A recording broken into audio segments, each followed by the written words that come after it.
নমস্কার, আমি মোনালিসা আবার ফিরে এসেছি আপনাদের মনের আরিনায়। আমাদের সাথে দ্য গাইডেন্স পয়েন্টের কর্ণধার মিস্টার বনজিৎ মৈত্র স্যার আছেন।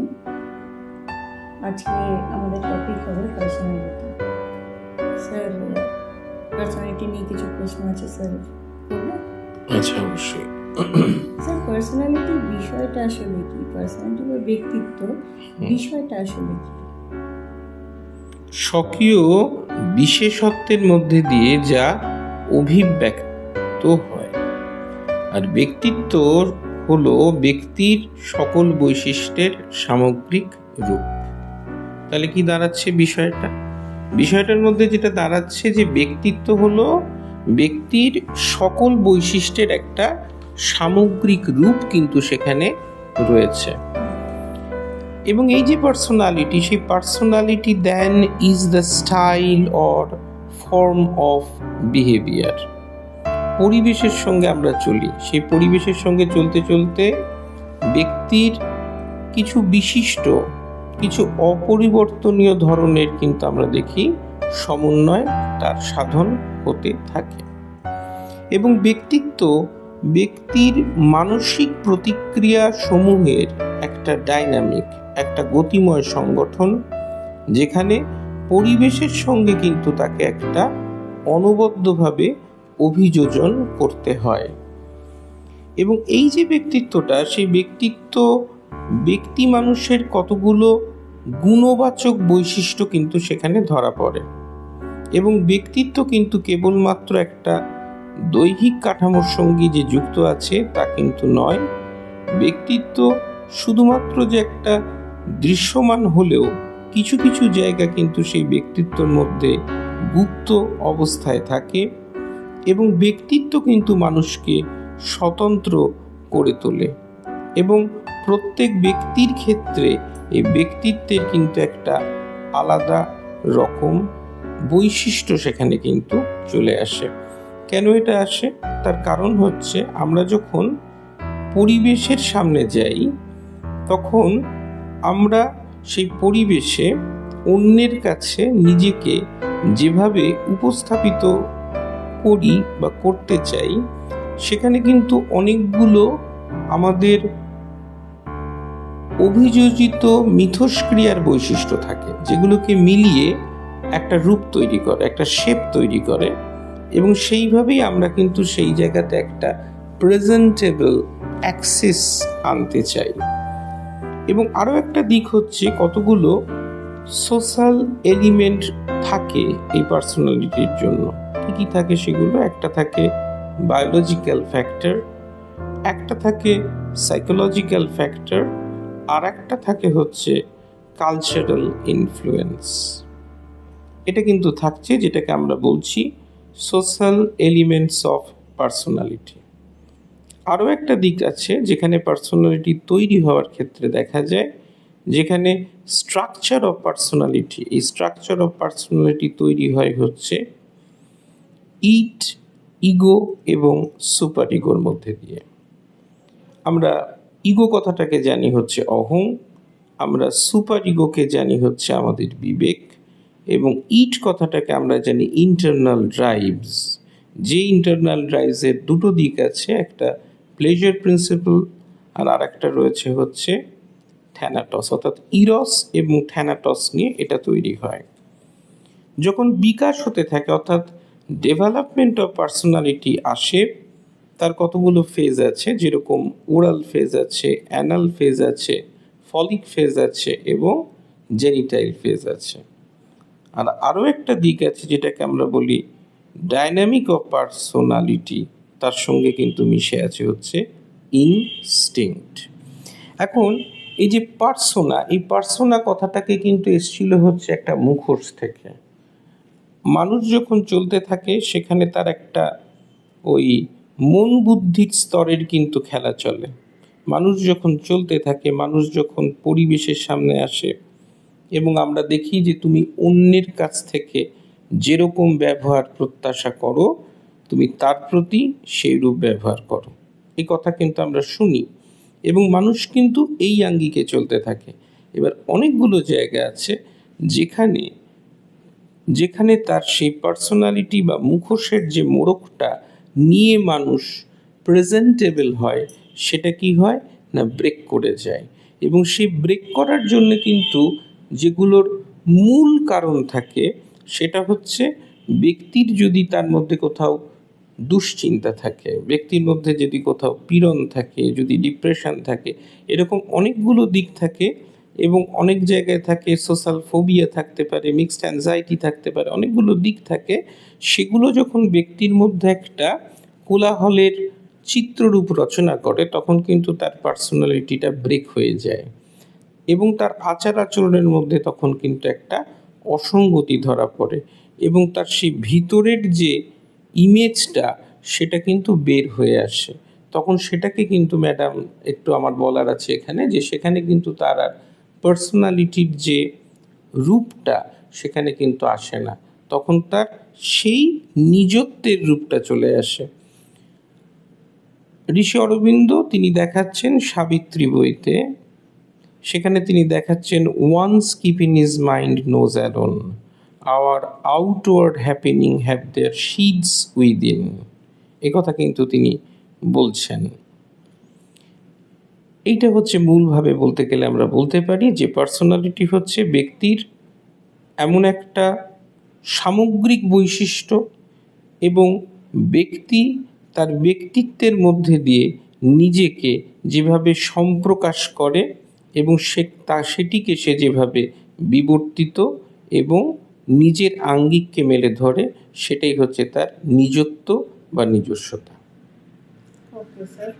স্যার, এই পার্সোনালিটি ব্যক্তিত্ব এই ব্যাপারটাকে কি ডেভেলপমেন্ট করা যায় কাউন্সেলিংয়ের মাধ্যমে? যে কোনো কিছুর জন্য যেটা থাকে আমরা দেখি যে ওই যে আমি একটু আগে একটু হয়তো বলেছি, সেখানে আমি বলেছিলাম যে কখন মানুষের এই ব্যক্তিত্বটা কেটে যাচ্ছে এবং এই ব্যক্তিত্বের যে অন্যয়টা কখন ছেদ ঘটছে, সেইগুলো যদি কারোর মধ্যে আসতে থাকে, বা যেমন আমরা এটাও দেখতে পাই বিভিন্ন রকম পরীক্ষা দিতে যাচ্ছে, আমরা এটার উপর একটা নিশ্চয়ই হয়তো পরবর্তীকালে ম্যাডাম প্রশ্ন রাখবেন, যে কোনো পরীক্ষা দিতে যাচ্ছে, সেই পরীক্ষা দিতে গিয়ে তার মধ্যে একটা ভয় কাজ করছে, হ্যাঁ, এবং তার এই ভয়টা কিন্তু বাইরে প্রকাশ পেয়ে যাচ্ছে, তার সেই অন্যয়টার ছেদ ঘটছে।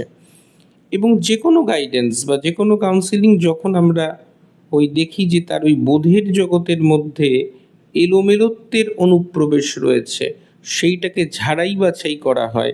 ঝাড়াই বাছাই করার পরে সেই সমস্যাটা যেটা তাকে নিজেকে মেলে ধরার ক্ষেত্রে প্রতিবন্ধকতার আচ্ছাদনে তাকে মুড়িয়ে ফেলেছে, সেইটাকে যখন ব্রেক করা যায়, তখন কিন্তু সে তার কর্মজগৎকে মেলে ধরতে পারে এবং সে নিজেকে গ্রুম করতে পারে। যার জন্য একটা জিনিস হয় যেটাকে আমরা বলি পার্সোনালিটি ডেভেলপমেন্ট, বা যেটাকে আমরা আলোচনা করি তুমি কিভাবে গ্রুম করবে, গ্রুমিংটা তুমি কিভাবে করবে।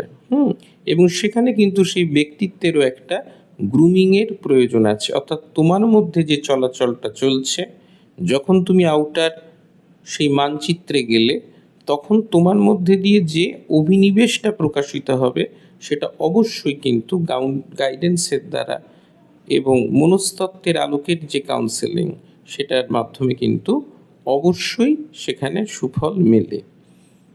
এটাই হলো বিষয়। স্যার, পার্সোনালিটি প্রবলেমের জন্য কি মানুষের কোনো স্ট্রেস আসতে পারে? পার্সোনালিটি থেকে পার্সোনালিটি ডিসঅর্ডার বলে একটা ব্যাপার আছে। এই পার্সোনালিটি ডিসঅর্ডার অনেকগুলো স্টেপ আছে, তার থেকে তার ব্যক্তিত্বের কতগুলো বৈকল্য তৈরি করে পার্সোনালিটি ডিসঅর্ডার বলা হয়। যে কোনো ডিসঅর্ডারই কিন্তু তৈরি হয়েছিল ওই একটা জায়গায়, থট, ফিলিং এবং অ্যাকশন, এই তিনটে জায়গার মধ্যে যদি আমরা দেখি অসামঞ্জস্য চলে আসে, যদি দেখা যায় সেখানে কোনো রকমভাবে সেই যে সমন্বয়, সেই ইকুইলিব্রিয়ামটা কেটে যায়, তাহলেই কিন্তু দেখা যায় যে একটা সমস্যা তৈরি হচ্ছে। যেমন আমরা বলি যে মন খারাপ, এই মন খারাপটা কোন জায়গাতে তৈরি হয়? মনের অসুখ। মন খারাপ এই ব্যাপারটা কিন্তু একটা কমন কথা।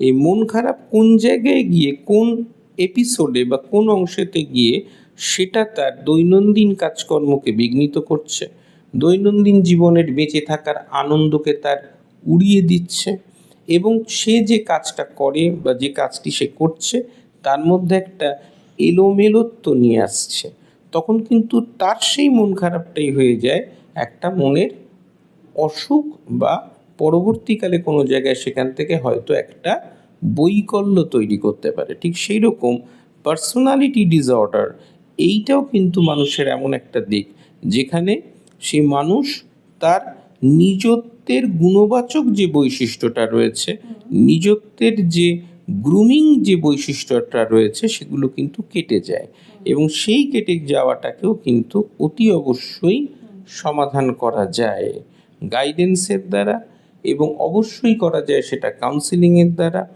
এবং প্রশিক্ষিত সাইকোলজিস্টের দ্বারা, যেখানে থেরাপির হাত ধরে তাকে কিন্তু একটা আবার ফর্মে নিয়ে আসা যায়। কারণ অসম্ভব বা দুঃসাধ্য বলে কিন্তু কোনো বস্তু নেই, কারণ বারে বারে সেই একটা কথাই বলা হয়েছে, সমাধান আছে বলেই কিন্তু জন্ম নিয়েছিল সমস্যার। এবং পৃথিবীটা কিন্তু হচ্ছে খুব সহজ, পৃথিবীটা কিন্তু কঠিন নয়। আমাদের ভাবনার জগতে, আমাদের বোধের জগতে, সেখানে কিন্তু আমরা দুই পাশে তৈরি করে ফেলি দুটো হচ্ছে খাদ। ঠিক আছে, আজকে আমার কোনো একটা জায়গায় মনে হয় আমাদের প্রত্যেকের মধ্যেই যখন আমাদের একটা আমরা চলি, তখন কোথাও আমাদের একটা ধৈর্যের অভাব আসে, এবং মানুষের এখনকার সময়তে বা বেশ কিছু দিন ধরে এই যে ধৈর্যচ্যুতি, মানুষ কিন্তু ধৈর্য ধরতে পারছে না। এই ধৈর্যের যে অভাব, এই যে কনসেন্ট্রেশনটাকে বিঘ্নিত হওয়া, যে বিষয়টা, যে কাজটা করছি যতটুকু সময়, কারণ মনের ধর্মই হচ্ছে সে সবসময় ওই সেন্সারি পার্টে সে পড়বে, সেখানে গিয়ে তার মধ্যে কিন্তু একটা বিপর্যয় আসবে। কিন্তু তবুও তুমি যদি ধৈর্য রাখতে পারো এবং তুমি যদি নিজেকে তোমার সাফল্যের আলোকে এগিয়ে নিয়ে যেতে পারো, লেট ইউর লাইফ শাইন, তাহলে কিন্তু যে কোনো ক্ষেত্রেই নিজেকে বিকাশ করতে হবে। কারণটা হচ্ছে সময়ের নিয়মে মানুষের বয়স কিন্তু বেড়ে যায় তারায় তারায়। ঠিক আছে, অর্থাৎ আমরা কিন্তু দেখব বৃদ্ধি কিন্তু মানুষের হবেই, বৃদ্ধি হবে না এটা কিন্তু নয়, বৃদ্ধি কিন্তু সময়ের নিয়মে একটা শিশু সে আস্তে আস্তে আস্তে আস্তে কিন্তু বড় হয়ে উঠবে। কিন্তু যেটাকে আমরা বলছি বৃদ্ধির কথা যাচ্ছি না, আমি একটা অলরাউন্ড ডেভেলপমেন্টের কথা বলছি, সেটাকে আমরা বলছি বিকাশ। এবং সেই বিকাশের আলোকে বিকশিত হওয়ার যে বিষয়টা, সেই জগৎটা কিন্তু হচ্ছে একটা বড় জগৎ তৈরি করে হচ্ছে পার্সোনালিটি। এবং সেই পার্সোনালিটির মধ্যে কোনো ছেদ বা অন্যায় যদি এসে যায়, তাহলে সেটাকে গ্রুমিং করে নিজেকে মেলে ধরাই হচ্ছে সবথেকে বড় জায়গা। এবং যদি সেখানে কোনো রকম অসুবিধা থাকে, তাহলে অবশ্যই প্রশিক্ষিত কাউন্সিলরের কাছে, প্রশিক্ষিত গাইডের কাছে আপনারা যাবেন, এটা হলো বিষয়। আর মোনালিসা ম্যাডাম আপনাদের বলে দেবেন, যদি আপনার মনে হয় যে আপনার আমার সাথে কথা বলার প্রয়োজন রয়েছে, বা আমাদের সাথে এই মনস্তত্ত্বের যে বিষয় কোনো কিছু জানা, এইটাকে নিয়ে আপনাদের কোনো রকম সমস্যা থেকে থাকে, সেই সলিউশনটাকে আপনারা সত্যি আপনাদের যদি ইনসাইট থাকে এবং আপনারা পেতে চান, তাহলে অবশ্যই ডেসক্রিপশানে বক্সে উনি বলে দিবেন, ডেসক্রিপশান বক্সে দেওয়া রয়েছে যে নম্বর, সেই নম্বরে আপনারা কিন্তু প্রফেশনালি কল করে যোগাযোগ করে নেবেন। এইটাই হচ্ছে বিষয়, এবং প্রত্যেকে খুব খুব ভালো থাকবেন। আমি নম্বরটি তাও একবার একটু বলে দিচ্ছি, 6291243152। আরও একটা নাম্বার আপনাদেরকে বলে দেওয়া হচ্ছে, সেটা হচ্ছে 8420548099। আমি রিপিট করছি, 8420548099। আপনাদেরকে যে দুটো নাম্বার দেওয়া হলো স্যারের আর আমার, এইটাই হচ্ছে গাইডেন্স পয়েন্টের যোগাযোগ করার মাধ্যম আপনাদের। যদি আপনাদের কারোর মনে হয় আপনারা পরামর্শ চান দ্য গাইডেন্স পয়েন্টের নামে, তো আমাদেরকে এই দুজনকে আপনারা কল করতে পারেন। অবশ্যই আপনারা প্রত্যেকে ভালো থাকবেন। আর আরও একটা কথা, সেটি হচ্ছে এর বাইরে কোনো নম্বর থেকে যদি কল করে কেউ, তার দায়িত্ব কিন্তু তাকে নিতে হবে, সেই দায়িত্ব কিন্তু দ্য গাইডেন্স পয়েন্টের নয়। এটুকু একটুখানি আমাদের জানিয়ে দেওয়ার ছিল, সেটা আমরা জানিয়ে দিলাম। কারণ পৃথিবীতে এরকম অনেক মানুষের মাঝে মাঝে প্রবেশ এবং অনুপ্রবেশ ঘটে যায়।